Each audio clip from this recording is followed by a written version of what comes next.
was 24 years old. You have a bit of that imposter syndrome at times, and you don't feel like you're an expert. It led to me undervaluing the services that we provided for a long time and taking many years to finally realize we're delivering so much more value than we're actually charging for. Today, I'm excited to be here with Dash Nason. He's the founder and CEO at Lifestyle Properties in Puerto Vallarta. Having scaled now to 140 plus properties that you have under management, what is something you would do perhaps differently if you were talking to that younger Dash that's about to get started? The established businesses are raising their prices every year, every other year to account for inflation. I basically went 5 full years without changing our pricing at all. What have you learned about identifying underperformers and people that are just negative? It's about instilling leadership at all the different levels. You got to a point where you were considering an exit.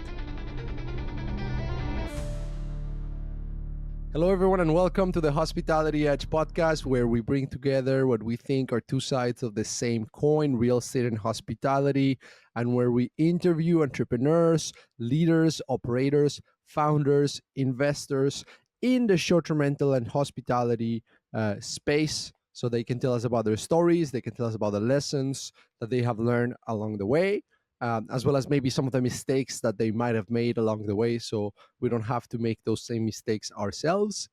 Today, I'm excited to be here with Dash Nason. He's the founder and CEO at Lifestyle Properties in Puerto Vallarta.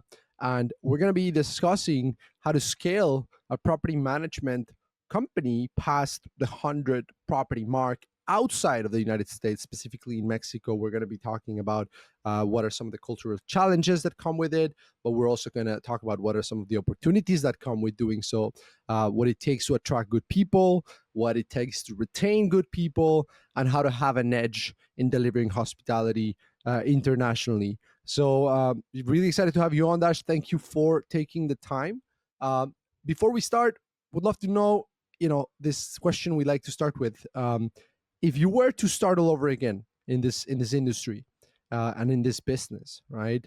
Knowing what you know today, having scaled now to 140 plus properties that you have under management, what is something you would do perhaps differently, or that you would advise yourself on if you were talking to that younger Dash that's about to get started in this property management business?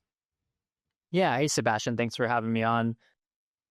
Well, I think that, I think everything that you do, you learn from. So it is hard to say I would do anything differently, but some of the things I wish I would have learned a little bit sooner, caught on a little bit earlier in the process, would be to value our services more. I think, when you start out, and especially when I started out, I was 24 years old. You have a bit of that imposter syndrome, at times a lot of that imposter syndrome, and you don't feel like you're an expert for kind of until you have many years in the business. And I think it led to me kind of undervaluing the services that we provided for a long time, and taking many years to finally realize, like, hey, we're not monetizing ourselves properly according to the value that we're delivering. Like, we're delivering so much more value than we're actually charging for. And that was something that probably took me 5 years to actually get right. And so that would be something that I would have wished I would have caught on earlier. But really, as I'm sure we'll talk about later, my top priority for those first 5 years was really just, making people happy and providing value, and actually earning a living really came secondary to that. But obviously you get to a point where you need to be charging appropriately for your services, not only for your own benefit, but also to be able to lift up the people that work with you and provide them more. So that would be the thing that sticks to, or comes out to me first when I think of things that I wish I would have figured out a little sooner. Love it. And also, for context, you've been doing this for 9 years, and it's 5 years in that you had this realization. Just to dig a little deeper on this learning, which I think, I hear a lot, right? People saying that, they at first had that, imposter syndrome, and then with time, of course, they were able to start increasing what they charged. Would you have started, like, knowing what you know today? Would you have tried to start charging more from the get-go, or do you think that the way to enter a new market and as a new management company remains to do so, being competitive at first, and then you kind of earn the right to increase your prices as you build reputation? It's a good question. Definitely, you need to be competitive when you're starting out, for sure. So I would have started out just as competitive as we were, and we didn't really ever try to beat anyone on price, but we more so kind of like checked out what was being charged in the market and matched it. But I think where like my mistake was not making regular updates to our pricing. And I think I basically went 5 full years without changing our pricing at all. So when we entered the market, we were priced appropriately. But the established businesses are raising their prices every year, every other year to account for inflation and other things going on in the market. And we really just stayed put. And a big part of that too was that we were focused on growing. And it's obviously easier to grow when your prices are competitive. So Mm-hmm. it definitely, keeping our prices low all that time certainly helped us grow. And so I would have done something similar, but I think around year 3, it would have been time for a slight increase and maybe another slight increase in year 4, year 5, and just have a more kind of regular trend of reassessing the costs of the business, the revenue of the business, and making sure to update it appropriately for the time that you're in, considering the market conditions. And so I do think there was room for us to increase our pricing earlier and still be able to experience the growth that we had. So I do think we left some on the table, but at the end of the day, we were able to raise our prices to where they needed to be. And the vast majority of our clients understood, stayed on, and we were able to continue to bring on new ones because our updated pricing, even though it was higher, reflected the value that we were providing. Interesting, and we'll get into the timeline of the story and how everything happened at first, but I just want to bring another point to the table, which you and I had spoken about. Another thing that you learn and that you like doing, which is related to what you're saying here about keeping an eye on pricing and how much you're charging on an ongoing basis. You mentioned that one of the things you'd like to do now is going through different departments every so often and doing kind of like an in-depth uh, assessment of how that department is doing or that function is doing, and almost like breaking it down and rethinking each area every few years. Can you tell us, a little bit about that lesson, where that came from, and also how you've been able to apply this in the midst of the craziness of the day to day and the operation and everything that being at the head of a management company requires? Absolutely. So, when you are a solo founder, and especially if you start with limited, capital, you start doing pretty much everything you possibly can yourself. And, you bring on enough properties, you bring on enough income to feel comfortable bringing someone onto the team.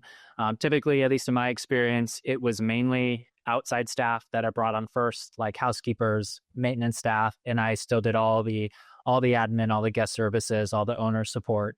But what's nice is as the company gets bigger, then you start having more opportunities to bring on management level staff as well. And as I brought on more management level staff, I was able to start to transition myself out of the day to day. I was heavily involved in the day to day for easily 5 years, I would say, on the ground, actually checking in guests, meeting property owners, doing all those things in person, which definitely makes it difficult to focus on things like increasing our pricing or reworking processes or even establishing processes that may not have been written down yet and they're just spoken word.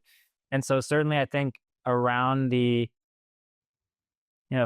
5 or 6 year mark, the business got to a point where we could afford to bring on property managers, and this was a staff property managers and concierge. So to take care of our guests, to take care of our property owners, which released me from a lot of the day to day responsibilities and got me more into the back office compared to being like on the ground. And then it's like, okay, with this extra time that I haven't had ever, how do I spend it? And one of my favorite ways of spending that time is doing a deep dive into a specific department. So we have many departments here. We have accounting, housekeeping, reservations, concierge, and property management. And all those departments were originally set up by me, but eventually, put a team in place and have them run it. And, I give my team a lot of autonomy and authority to make their own improvements, make their own changes, and kind of like let them run with it. But it's always important for me to come back every year or two, and do a deep dive and sit the department down. Let's list out all of the processes, all of the responsibilities, who owns them, who's the backup, what things go well with this process, what areas of improvement do we have, and then let's rethink about this. Let's rethink it, because most of these departments and processes were set up, depending with maybe 40 properties in mind, 50 properties under management in mind. And then once you're at 140, 150 properties, we've now scaled our model that worked for 40 or 50, and we've just stretched it to reach to 150. And typically there's a lot of opportunities to increase efficiency there by rethinking it. Okay, well, now that we're at 150, let's kind of throw everything out of how we do it now. And let's think, if we were designing it starting today for the portfolio of the size we have, and we want it to be able to scale, let's say to 200 or 250, how would we do it differently? And this is a really good like team building exercise, because usually the people in these departments have great ideas to put forward. And together we put together some new processes, some new changes, change some responsibilities, do some optimization, involve some technology whenever possible.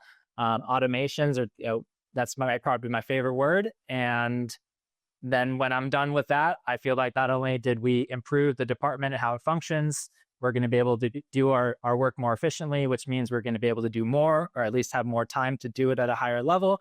And then also I had a really good experience kind of team building with that department, and kind of then set them off, and we'll deep dive again in another year or two. Mm-hmm. So a couple of things there. So one question that comes to mind is like, do you kind of just rotate the departments almost like randomly, or do you go based on which department you are feeling that there's a certain pain or problem that the department is feeling at a specific time, or do you go based on which department you feel like can bring you the best sort of return for the effort you might spend on fixing it? Like, how do you think about, okay, like like you said, you have a little bit of more extra time now, you can think, how have you addressed this idea of like tackling this department versus this other department? Yeah, typically it's clear based on what I'm seeing in that department, what I'm hearing from people in it, what I'm hearing from our clients. So, I talk about deep diving once every couple of years, but I'm overseeing everything all the time. Mm-hmm. And that's really like how I've set up my role now, that I'm not required to be on the ground doing tasks on a daily basis, but I have set myself up so that I have really good visibility of every aspect of the business. And I feel I have good visibility with my team internally. I have good visibility with my clients on the outside, with our property owners, and I have good visibility with the reviews that our guests are leaving us. And so, I know every department needs this periodically, but the ones that I will prioritize will be the ones where I see they're having the most friction, or I'm seeing, negative interactions with clients, or I'm hearing staff that feel like somehow, the majority of the load of that department has fallen on their plate, and they don't feel like others are chipping in enough, or they're getting support. So definitely it's a bit Mm-hmm. of a squeaky wheel type thing. But also there's times when I'm like, okay, I just got done with this department. I don't have any other major project right now. And, reservations I haven't seen anything bad, but I just know that there's going to be stuff there. So if I have free time, then I'll just say, hey, let's open up this department. Let's take a look and let's see what we find. And there's always opportunity for improvement. You just got to start asking the right questions to the people that are, in the trenches there every day. And then the other sort of thought that came to mind when you were talking about this is, the idea of like the friction or the inertia that sort of builds when you have something that runs a certain way for a long time, and so people get used to doing something a certain way, and so you might be excited about like how much it's going to improve things, because it will. But between now and the moment that thing happens, like there's going to be friction, right? And there's going to be change, and there's going to be a learning curve. How do you address that with your team so that they also see the bigger picture, in the fact that this is a positive change and not just we spent all these years building this thing and now we're just like redoing it all over again type of thing. Totally. This is uh, whenever there's changes that come up, there's great fear and uncertainty with the team. It's something that took me a long time to understand and used to frustrate me greatly. Of why can't they see the potential benefits of this like I do? Why aren't they getting on board? Why are they blocking it? Why are they trying to work against me? It would really, really frustrate me. So I think the first thing I've learned is just to understand why these changes are scary to them to start with. And I think that the easiest way to explain that is that they like the job the way it is. They feel stability, they feel comfortable, they know how to dominate the job. They've done it all. So when you bring up this idea of change, it's like, well, that could be bad for me. Obviously, it could be good, but for most of the time, it's not worth the risk to them because it also could be bad. And the worst case would be it doesn't work well with them and it ends up costing them their job. And so I think once you kind of understand that, and that's totally human, that's a totally rational way to feel about change. Um, and I sort of stopped expecting them to change. I stopped expecting them to have a different attitude about change. And that's just the attitude or the response that I started to expect. And instead of being frustrated, I've just changed my approach to recognize that myself as the leader of this company, my ultimate role is to help people cope with change. And so my job wouldn't be nearly as important or my role wouldn't be nearly as important if everyone was just always on board for change. But it's not that way. So instead I recognize people typically are afraid of change and that's okay. That's why I'm here because I'm an expert at helping people change, helping them cope, helping them be comfortable, helping them see the bigger picture. So, and it all starts with why. And obviously, super popular book by Simon Sinek, very mainstream. I'd still totally recommend it. I've read it multiple times, and I think it really is the guiding principle for this. And that you need to lead all these conversations with why. Why are we considering this change, or why are we implementing this change? What does it mean for you personally? What does it mean for your department? What does it mean for our company? What does it mean for our clients? And why does it matter for all those people? And I've definitely gotten much better at it. Most of the time, I feel like now when we're going to do a change, there may be some people concerned about it on the team, but they trust in me because they've been with me on many of these changes before and they've seen the positive results. But it doesn't mean it will always be that way. We recently changed our office and to a space that was actually smaller. We didn't have enough space in our existing office, but we were moving to an even smaller one simply because I could see the vision of how it could be organized better and actually be a more functional space for us, even though the square footage was smaller. Um, I explained why. I did my best to help everyone cope. Most people still didn't see it. Doesn't matter. We go forward with it anyway. And now that it's all done, everyone can see it and feel it and experience it and feels good about it. And I think the last thing would be is that you tell your team that if these changes don't go as planned, it's not the end of the world.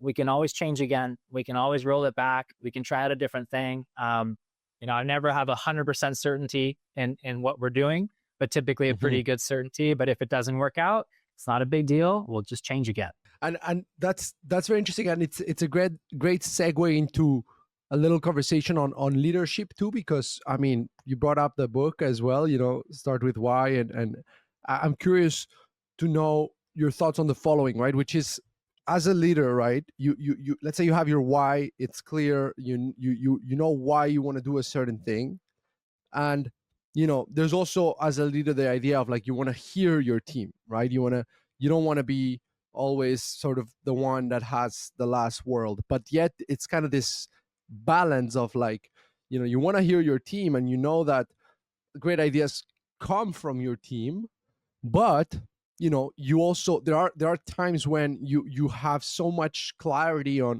why a certain move is the right move, that like maybe everyone disagrees, but yet that is the right thing to do. And I think of not necessarily saying that it's the greatest example of a good leader, right? Because I think Steve Jobs was known for being a bit of an asshole, and like, people, he didn't treat people the right way. But one of the things that, I was watching a podcast the other day. They were interviewing Kevin O'Leary, who is like a Shark Tank, and he worked with Steve Jobs, back then. And he was talking about how, as much of an asshole as he was, he ended up being right most of the time. So it would be super frustrating for his team members, because, everyone was like, oh, I don't feel heard, I don't feel valued. But yet the outcome was positive, and, the result was good, and everyone won as a result of it. So how do you think about that balance as a leader, of like needing to hear your team's input and ideas, but also, being true to yourself and your vision and your why, in times when everyone might be against what you're bringing to the table? Yeah, I love getting feedback from my team. I think it's really important. It really helps guide my decision making. But sometimes you do just have conviction about something that others don't believe in, and you're willing to go forward with it because you're willing to be wrong about it. And this office was definitely one of those things. There's been other things too, and a lot of times it's like, okay, if you disagree with the idea, that's fine. What is your proposed solution? Super happy to hear it. And if it's a solution, and if you propose a solution to me, I will weigh it fairly. And if I feel that it's better than mine, or it's a good counterpoint to mine, then I'll absolutely, follow it. And a lot of the good ideas here come from our teams. A lot of times my first idea is not the idea we end up going with. But yeah, Hmm. in that Steve Jobs, element, sometimes you just know. And again, if you're willing to, you can be, you feel like but you're willing to be wrong. And that's okay too, as long as you recognize it and then you course correct after you realize you're wrong. Yeah. And on this idea of leadership too, right? Just like you were mentioning that certain processes or departments have to be rethought at different volumes of scale. The same thing, you were mentioning that you think about when it comes to leadership and management, that there's different levels of leadership that you require at different levels of scale. Can you tell us about that idea and how you got to that understanding, that different, let's say, portfolio sizes or company sizes require you to be a different leader as well? Definitely. I think of, in the early years of the business when I was there on the ground floor doing a lot of the heavy lifting, in the room with my team every day, being the one to go and open the door for the housekeeper to get in and start doing her job. When you're there physically around your team all the time, you're much more of like a team player and the coach, and you don't need to have as much. I don't think anyone that's played on like a football team or baseball team was given like a rule book of how to play the sport. You didn't need to, because you were there in person with your teammates and you're practicing a couple times a week, and your coach is giving you pointers and stuff, and you remember it, and he's watching and he's going to point it out if you're doing something wrong. And that's very much how it feels in the early days. So there's not a whole lot of written processes. There's not a whole lot of different layers of oversight and such. And if you see something wrong, you literally see it and you point it out in the moment and you fix it and you move on. But as the company grows and you bring more people in, and you can no longer be in the room with everyone every day, you can no longer be visiting the person at the property doing their task every day. You need to start becoming a different type of leader. Instead of being that team coach, you now kind of become that team executive, and you're not necessarily like at every practice or at every game, but you're looking at the team's future and you know where you want it to go, and maybe how the league is changing, and which players you're going to need to sign to make it work, which other coaches and leadership do you now need to put into the locker room to be those coaches and leaders for you. And that's really different. And the reason why that's important is that as the company gets bigger, there's sort of more room to hide in the company. When you're one of 10, it's going to be difficult to hide if you're not performing well. But when you're one of 50 or one of 60, you can do that. And so you need to have more process, more oversight, more kind of clear, established um, channels of communication.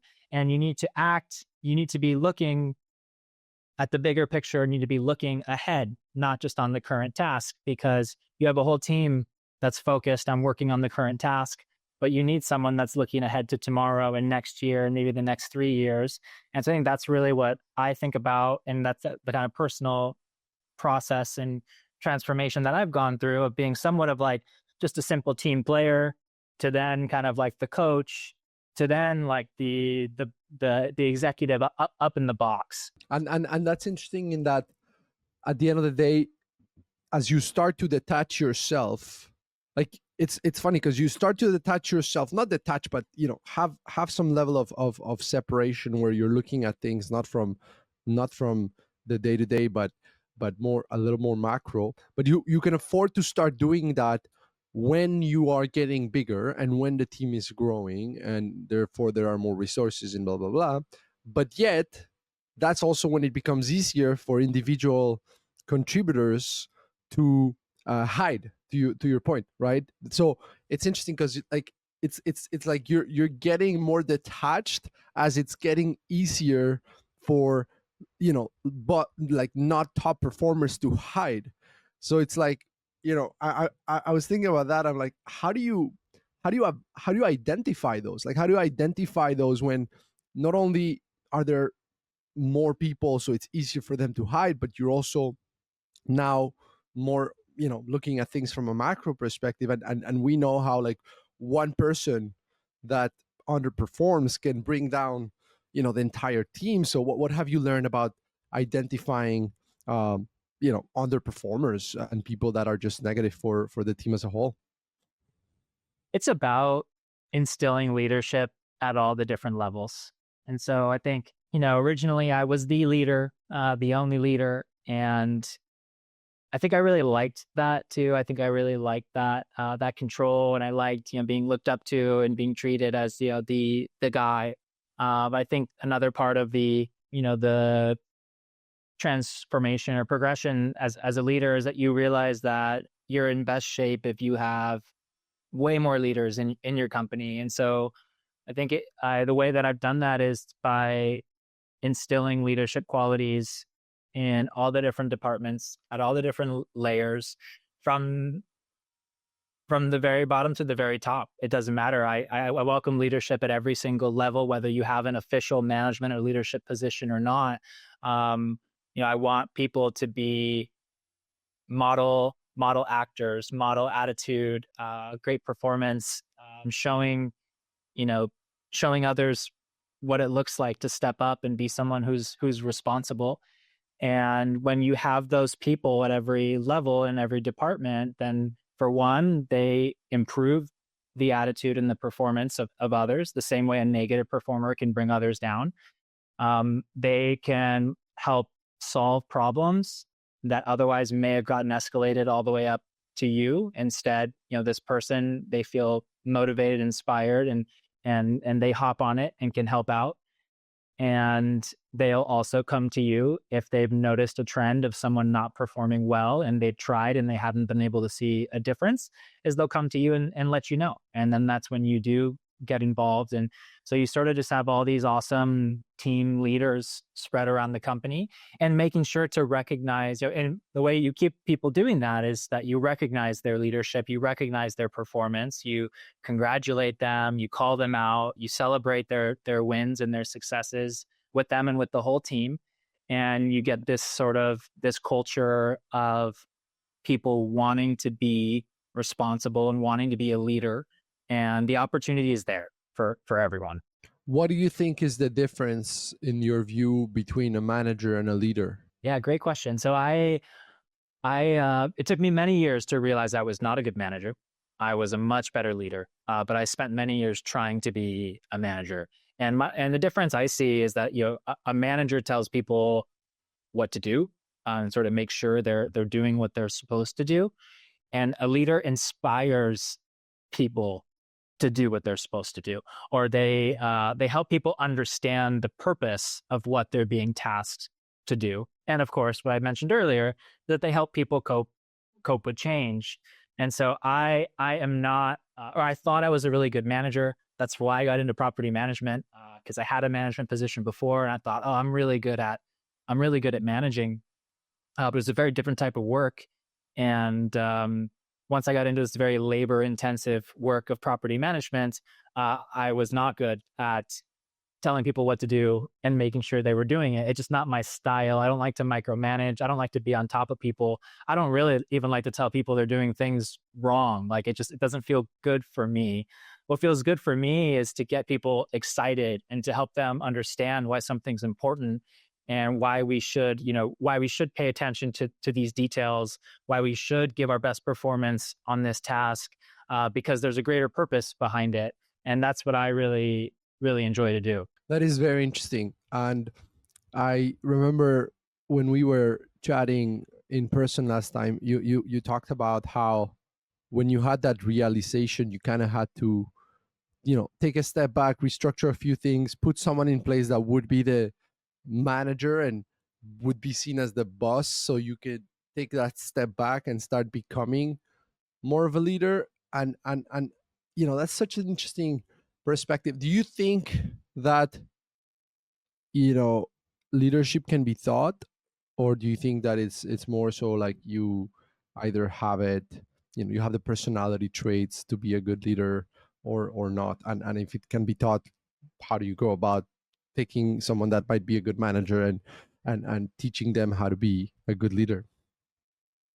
It's interesting. I've had this conversation with my dad, and he would tell you that I was born a leader, from things that I would do as a kid. One of the stories that, like, I always played team sports, always loved playing team sports, but was never a star player.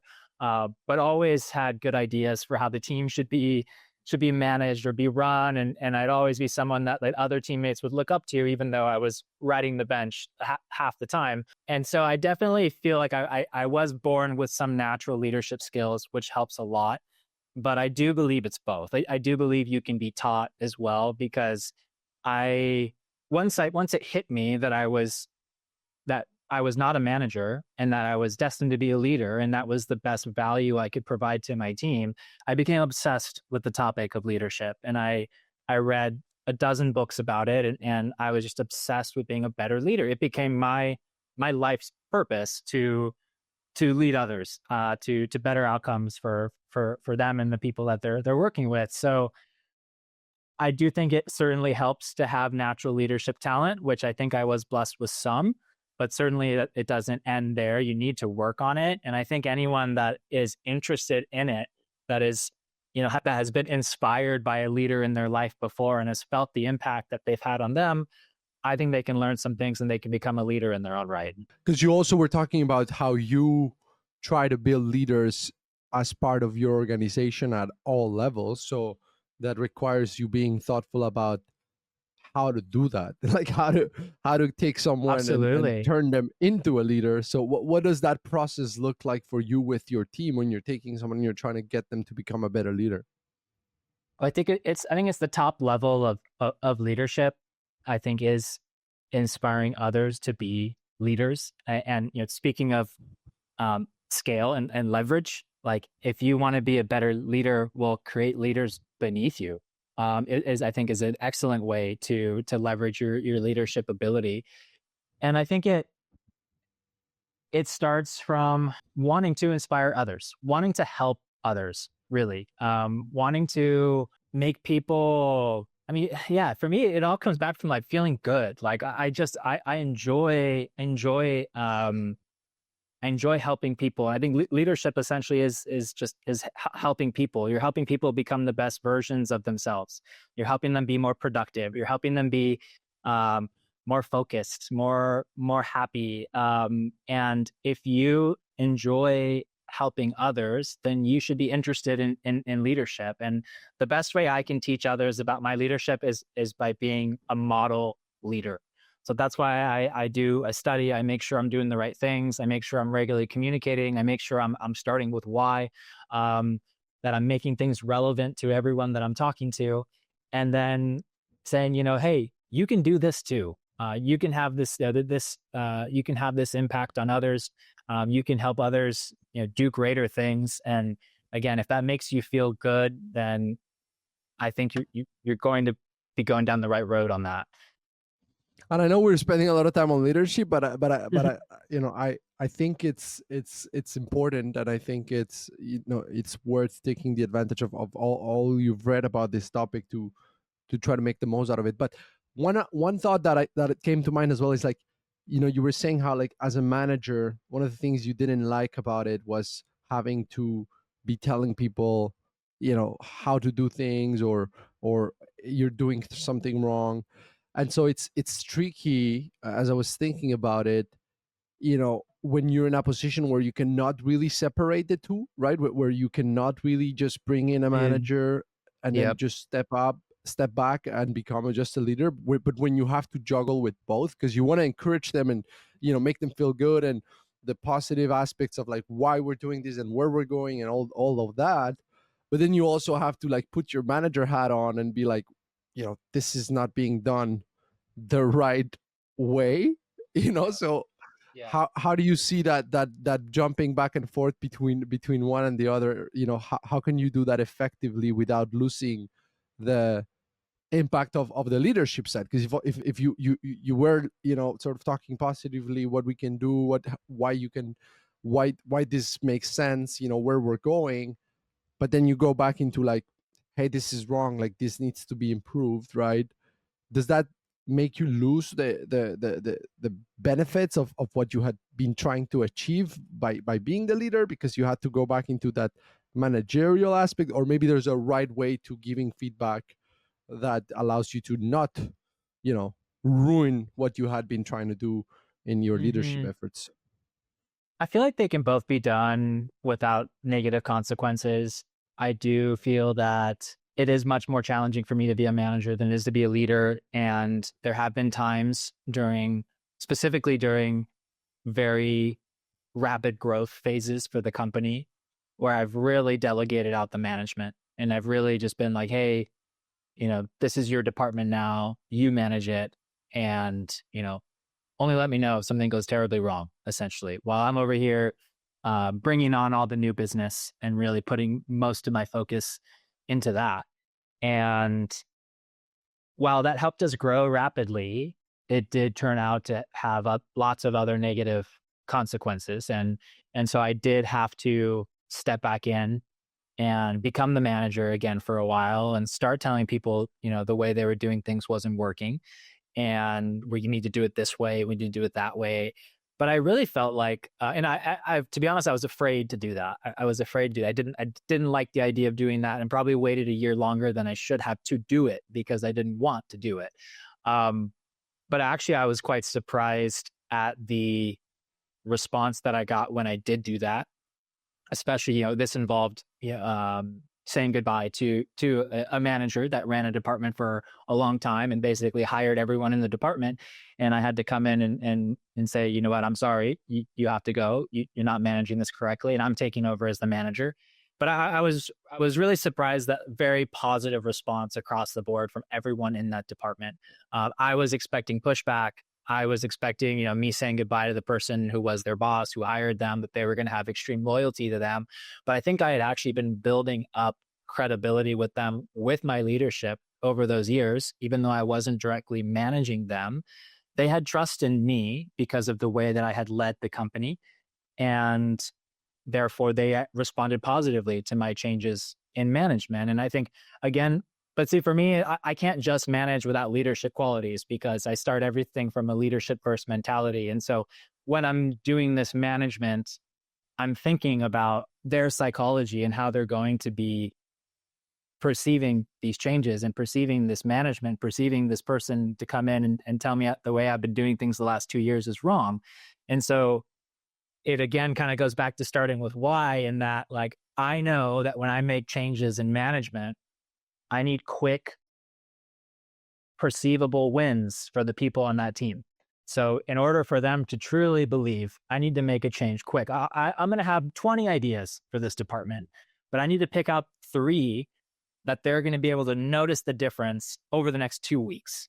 And if you can make a change in someone's life that quickly, then they start listening, then they start believing, then they start trusting. And then those other 15, 17 ideas that are longer plays, that are potentially bigger changes and will take longer to realize, they're more on board for it because they've already felt the changes of the smaller things. And so that's how I have approached things. And I've been really grateful and impressed with the response that I've gotten.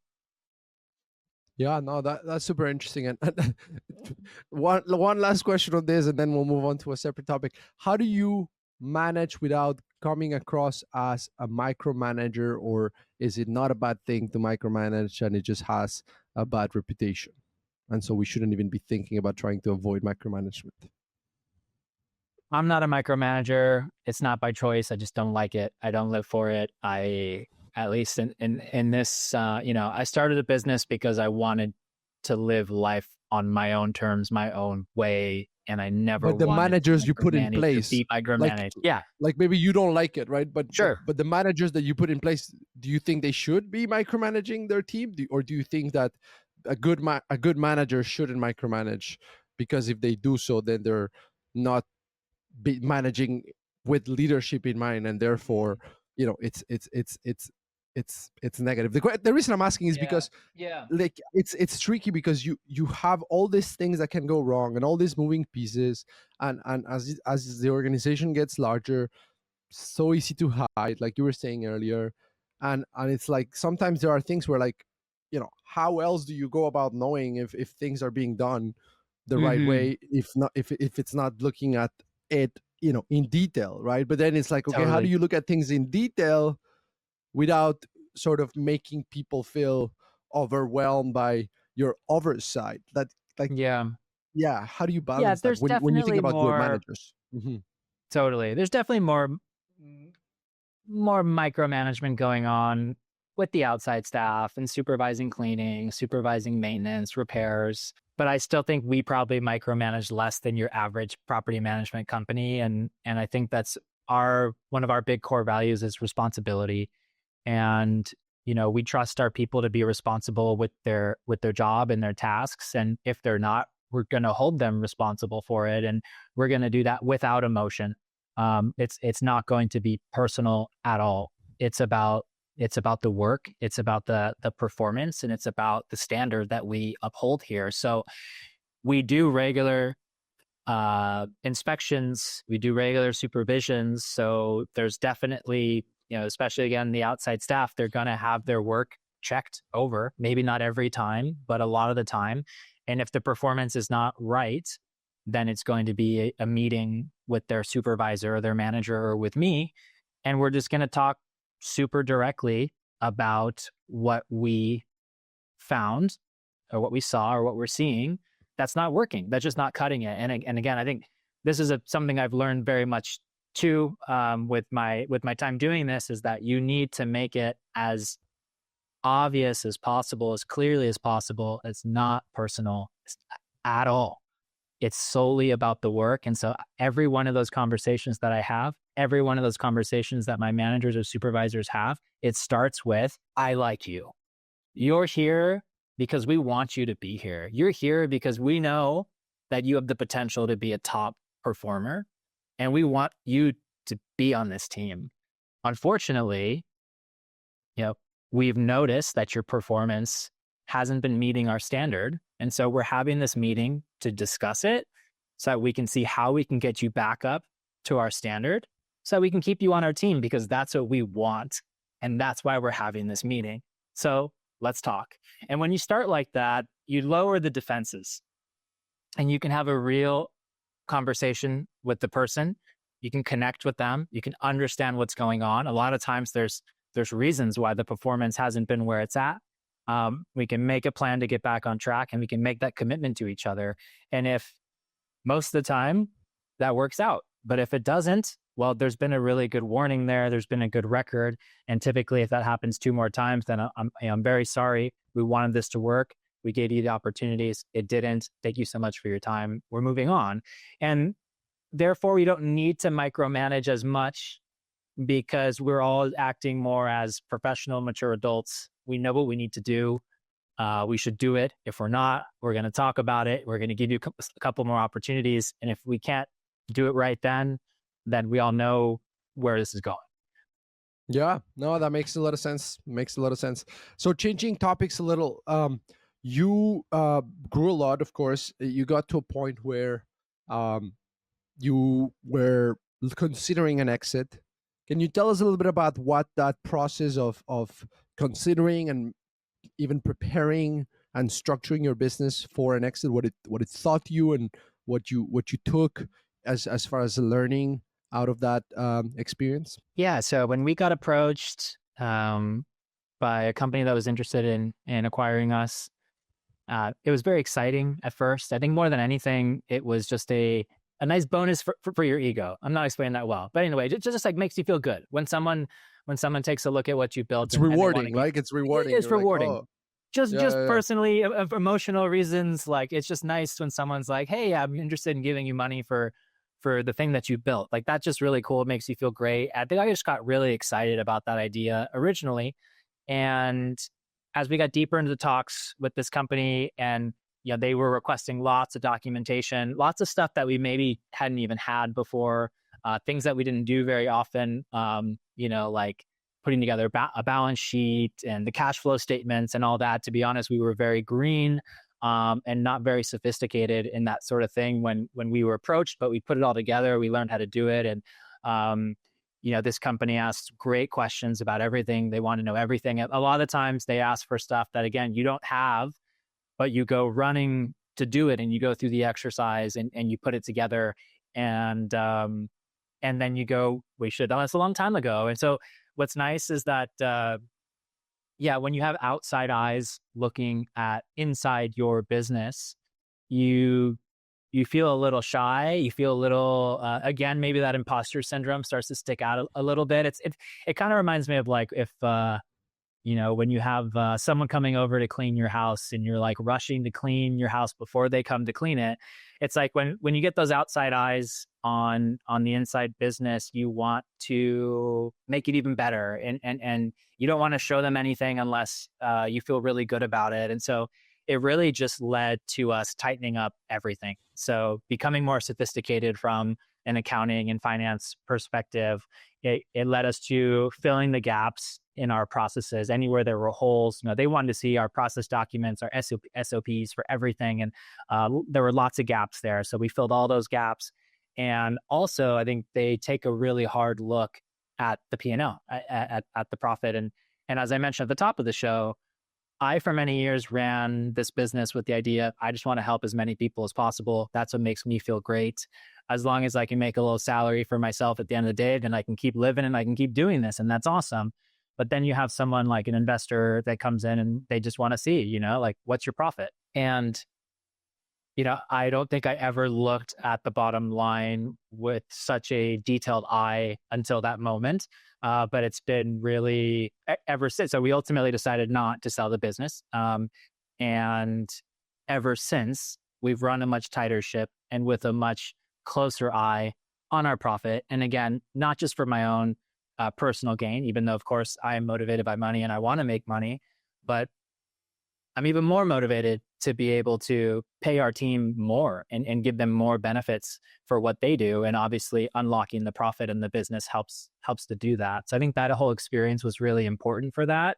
I think ultimately I backed out or didn't sell because I was scared of what my life would look like after selling away my baby. I invested so much time and resources into building the business, and I wasn't ready to give it to someone else yet, even if they offered something nice for it. And I just have felt like I've been better at running the business ever since, because of allowing foreign eyes to come in and look at everything and understand what they're looking at and try and tighten up those areas. Yeah, no, and it's interesting because like you said, now you have a closer eye on profitability, which allows you to give better opportunities to your team. And yeah, I mean, I think it's almost like you're forcing yourself to become more disciplined, in all these areas, as a result of that due diligence. So that's interesting. uh, let's talk a little bit about technology automations. You and I both really like the almanac of Naval Ravikant, this idea of leverage, how to get more output per unit of input. So, well, first off, you have a background in product management in tech, right? So, we can touch a little bit about how that experience maybe gave you a unique perspective about the role that tech and automation can play, even in an industry that is so labor intensive as property management. And also, what are some of the use cases of maybe ways in which you've been able to streamline things, automate things, leverage AI, to make things more efficient? Like, tell us a little bit about your view on automation and tech within the business here. Yeah. So, real quick, my first job out of college was working at a brand new software startup. Really helped from day one there to try and help take an idea out of this really you know brilliant entrepreneur person's mind and help them turn it into reality. And so it was really cool. I spent 3 years there and got to really see, going from idea to a business and a software business. And I got to work many roles there. And my favorite time there was spent as a product manager, working with software engineers and designers to build this product. And the guys there that I worked with, I really sat kind of in the middle of the software engineers and designers and the main stakeholder, and I was really like the translator back and forth. And I really wanted to get better at my job, and so I'd always ask my engineers like, what can I do to be better? And they said, you got to program, you got to learn to code, to speak our language, to understand us, you just have to do it yourself. And so I spent many of my weekends and evenings just learning to program online, basic stuff, websites, basic apps, etc. Publishing a project to GitHub, doing all that stuff to just kind of do the full cycle and understand the back end, the front end, etc. And the reason why I was telling you that was Yeah, because so you started there, and so you saw the impact of okay, sort of of technology, technology and right? automation. Okay, And yes. yeah. So you do a little bit of programming and you just start to understand, if this then that, and you can do so much with that. And so in our business, it's definitely very labor intensive, but it's also very communication intensive. So I think the first automation started there with just, we just want to automate as much communication as possible. I don't want a guest to ever, confirm a booking and not get a booking confirmation and not receive their arrival details on time. And so that's kind of where it just started with first on a very basic level, is let's just make sure that all of our most important guest communications are going to go out every time without anyone having to worry about it. Then it started moving on to, I guess, one of the big things too was, onboarding new owners. There's tons of steps with onboarding a new owner. And if you want to onboard, 30, 40 new owners in a year, or, 5 to 8 in a month, you need some good technology that's going to facilitate that process. And so we built surveys. We basically kind of built a tool where owners are able to answer tons of questions, give us all the information we need, and basically tie a bow around it and just deliver it on our lap. And then that gets then shared across all the team members that are going to work with that account, and we can reference it later when we need to. Pricing was a really big one, is really researching dynamic pricing. What are the tools available to us? How can we utilize them? How can we look at the data and then put together these price customizations that will automatically adjust the price, up or down depending on certain conditions. And then I think over the last couple of years, the big one for us has been scheduling. And for many years, I just felt like our housekeeping scheduling was so complicated. There's no way a tool could do it because of all the different little rules we have around it, all the different preferences for different properties. It just seemed extremely complicated. For years and years and years, we would lay out tons of papers all over a huge desk, and we would manually do the schedule every single week. And we've since, switched to a tool for that, to where we can program in exactly how our thinking works around housekeeping scheduling. The system can pump out a schedule that's 90% of the way there, and we just make a couple little switches here and there. And that's been a really big improvement for us. And now that scheduling system, comes with a mobile app. Everyone has the mobile app. All their tasks are on the mobile app. They know where to go. The door code is there in the app to open the door.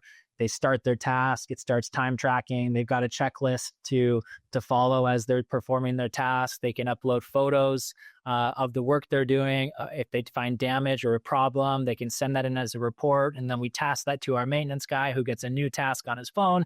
And it just, with that tool, it reduces the amount of WhatsApp messages. It reduces the amount of calls. It reduces the amount of confusion. You can get a call from a property owner who wants to know, when their air conditioner was last serviced, and you can, have it up in front of you in 30 seconds. You can say who did it, which date, how long it took, and how much it costs. And that's just really effective for everyone at every level. That's another system people were really scared about. They didn't like the idea of having all their tasks tracked. And, but the big idea for them, it was actually, it's going to help you. How often are you having to ask and wait for someone to send you the door code? How often are you being scheduled like at the wrong place at the wrong time, and getting run out by a guest? And so now our team feels very much empowered by this tool. The scheduling is nearly perfect. They have access to the information they need. They've got photos of of the property on their phone as well, so they can see this pillow goes here, that blanket goes there. And it actually takes a lot of the stress of remembering things off of their shoulders. You got the checklist there, so you don't have to remember every detail. And so it's things like that that really fire me up, because they make really big changes. They make the work easier for our team, easier, more efficient. So they can do it at a higher level. They can feel less rushed. And then obviously from an administrative perspective, we have way more information. We have way better record keeping, and can provide more value to our property owners because of it. Was that scheduling tool that you're referring to, is it Breezeway, or is it another tool that you use? It's Puerto Teams, but I think it's very similar to Breezeway. Okay, interesting. And when you think ahead, like I like to ask this question, when you see like the landscape of technology solutions and whatnot, what is something that you haven't found a solution for? Like, what is something that maybe it's an automation tool, whatever that might be, a SaaS or something that, like, if you could magically make it appear, you would? Shoot, it's not a huge solution, but the thing that I just would like to have a better version of for our property owners is a mobile app. I think just like, we've been using mobile apps for everything for a long time now, but it seems like a lot of the property management system companies, they don't prioritize this because the product doesn't go into their end users' hands, really, right? Like, they're selling to property management companies are selling to property owners, but I think they just prioritize the property management system stuff more than what the owners are looking at. I just think there's such a big opportunity to have a really slick app for property owners to see really nice metrics about their property, and to manage everything from the app. And in fairness, our PMS just released a mobile app. It looks pretty good, but it's only like half working. So it's not quite there yet, but that's really what we've wanted. I mean, I'm sure there's other things we could use, but that's the main thing I just really wanted to give to our property owners, instead of making them go on their computer to do everything. Just seems like very like 2005. Yeah, no, that's interesting, man. Listen, man, I think this is it. I mean, I think we covered pretty much everything we wanted to cover. This was very, very insightful. Actually, there's one more thing I want to touch on, just going through my notes here. The fact that you're an American in Mexico, right? So tell us a little bit about that, just in terms of like, how did you end up in Mexico, first of all, and how has building a business in a different culture, where a different language is spoken, and all the challenges, but also fun things and opportunities maybe that might have come as a result of that. What can you tell us about that experience? Yeah, I've been here so long, sometimes I forget I'm not Mexican. But I grew up in San Diego, California, very close to the border with Mexico. So always had a lot of Mexican influence in my life. I learned to speak Spanish at a young age, and my family used to vacation in Mexico a lot. So kind of spent a lot of time in and around Mexico growing up. And I ended up in Mexico because my mom and my stepdad moved to Mexico, I think when I was probably like 16 or 17. And I'd visit them one, two, three times per year. And here in Puerto Vallarta, and really always enjoyed it, really uh, liked what I saw from the lifestyle here. And ended up here simply because I was extremely determined to start a business, didn't care what it was or where it was. I was just determined to have my own business. And I was looking for opportunities everywhere, just asking every day, everywhere, is that a business? Is that a business? If it is, like, could it fit with, what I have to offer and the money I have to spend? And the first time that I was able to say, like, yes, that's a business. Yes, it fits what I have to offer. Yes, it fits the basically no money I have to spend to start it, was when I was visiting my parents in Puerto Vallarta one Thanksgiving and seeing that basically the whole town was under construction with new properties. And my mom had been complaining about her property manager as she had for many years. And it just kind of clicked. It's like, wait a minute, there's a massive boom here in real estate. It seems like the service quality of property managers is low. Um, Maybe I could move here and start a property management business. It doesn't seem too complicated. So that's what brought me here. And I had the sort of the padded welcome of being able to move in with my parents and having 6 months of no rent to feel it out and try and start the business and see if there was something there. And very clear, very, very early on, it was clear there was something there. Um, I think I had the great advantage of being an American in Mexico, to where I could sort of speak both languages, and I don't mean English and Spanish, but I mean like American investor, American property owner, and also, Mexican worker. And certainly there were lots of hiccups with learning the culture over time. But the first thing was I was able to understand the mindsets of the clients, because I came from a family that owned property in the US, and I know what mattered to them, and I know what they cared about. And I understood their definition of what's fair and just. And I understood the kind of responsibility that they expected their property managers to have. And so I started there, and definitely struggled quite a bit originally with the Mexican culture, definitely as like a gringo coming into town and starting up a business. Not everyone loved it. Some people tried to take advantage of me for not understanding how things work, and me willing to like pay for things without receipts. And you pay for something, you don't get a receipt, you never paid, basically. So you learn things like that, and at first it works against you and makes things more difficult, but eventually you start to figure it out, and then you can harness the great things from the Mexican culture, as there are so many great things about it. The Mexican culture is a very hardworking, warm, close knit culture. Families that stick together, that help each other out, that look out for each other. And you begin to earn their trust by working alongside them, by taking care of them when they need you, helping them out. And if you're fair and consistent and reasonable with them, then they're going to give you the shirt off their back. And so it's been a really wonderful, beautiful experience to really get more integrated in the culture. And really, I think a big part of it too is like I said, I forget sometimes I'm not Mexican, because I've gone such like head first, all in. And I think that's what it takes to really be in line with the culture and have it, be the wind at your back rather than in your face. And on this note, like, I remember asking you, how do you view this? Because I've interviewed people in the US, I've interviewed people, in other countries, but not so much. I mean, a little bit in Europe, and in Puerto Rico. But sometimes, actually, I also had another American couple in Mazatlan, property managers in Mazatlan, but they are American.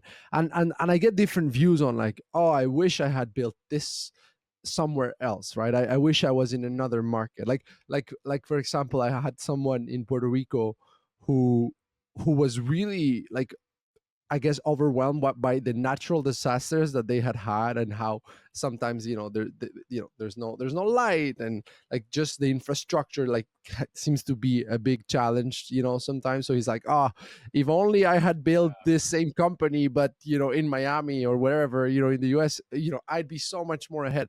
But you had a different perspective. You were like, no, I think I would have rather build here still. Like I would not want this business to be elsewhere. Why is that? And what are your thoughts on kind of the pros and cons of doing business, in a market like Mexico versus, let's say, if you compare it with the US? I do. I'm all in on Mexico. I love it here. I love the people here. I love the way things work. I feel that it all started really with me feeling like it was easier to compete here than it would have been to compete in the US. When I started the business here, after taking a long look at the competitors, I did not feel like there were suitable competitors. I felt like the service level was generally really low, and it would just not have been that way in the US. I talked to a couple property managers in the US before I moved here, and they talked about it being very competitive. And of course, there is lots of competition here, but when you would dig a little deep and look at the reviews and so forth, you would just see horror stories, and there was like a low level of honesty and integrity at the companies here. Now things have changed a lot, but that's kind of where it all started. And I was thinking, it's better to do it here. It's easier. It's more like the land is more fertile for me to come in and plant my seeds than it would be in the US. Easier to gain traction, etc. But also, I think the legal and liability aspects of the US really scare me. I think starting a business in the US it's very risky, and you always have this big liability risk, especially with a property management vacation rental business, when you're having basically strangers come and live in your homes. And that scares me a lot. I mean, obviously there's insurance, and there's other things to protect you, but I really enjoyed the more informal nature of business in Mexico compared to business in the US. And again, it's becoming more formal. It's becoming more regulated. The competition level now is very high. So it's not the way it was when I arrived. There's tons of really good competitors out there that have honesty and integrity now. So you need to find your edge in other ways. But I felt like it was a very smooth start. Not a smooth. It was a very. I felt like I could get rolling very quickly here in Mexico, and I think it would have been much more challenging in the US. The other side to that, when people talk about like the complexities of doing business in Mexico, touch on the bureaucracy and the fiscal complexity. So how have you navigated some of those challenges? Because you mentioned earlier that the system kind of works against you until you understand it, and then it works in your favor. So how have you Yeah. figured it out? Well, and you mentioned too, like someone mentioned to you the power outages, the Wi-Fi, like those were huge problems. Again, they happen less now than they used to. Things have really changed a lot in the 9 years that I've been here, but definitely the fiscal complexity is probably the least liked part of doing business in Mexico. The tax system is very strict, and it would be strict and difficult to manage if you were running your own business that didn't involve the funds of others. And then now you talk about managing funds of 140, 150 other property owners and managing their taxes, and it becomes extremely complicated. So I think part of the reason why I love Mexico so much is just because I focus on the positives and less on the negatives. But that's a huge problem, and our solution to that is just throwing a ton of resources at it. Like, our accounting team has grown to 4 people internally. We have an external accounting firm as well that then double checks our work, and so it's a big headache, honestly, or it was for me. But now that I've hired people that are passionate about accounting and experts about accounting, and they live to work in that department and solve those problems every day, it's gotten much nicer. So, there are solutions. I think that's like the big thing is like you got to understand where are you going to bring value to the business, and wherever you bring your value, you should double down on that. And wherever you feel like you're weak or uninterested, you should solve for it. And for me, like I'm not bringing any value in the accounting tax department. I'm just not. So I've thrown a ton of resources at that, and then it just opens me up to doing more of the leadership role that I enjoy. Love it, Dash. Well, listen, it's been great having you on. Really enjoyed the conversation. Great nuggets here. Great pieces of advice. So yeah, man, it was great. Thanks again for taking the time. Thank you, Sebastian. It was a pleasure. Hope to see you again soon. Say hi to Yes, sir. Felix for See me. you soon. Yes, sir.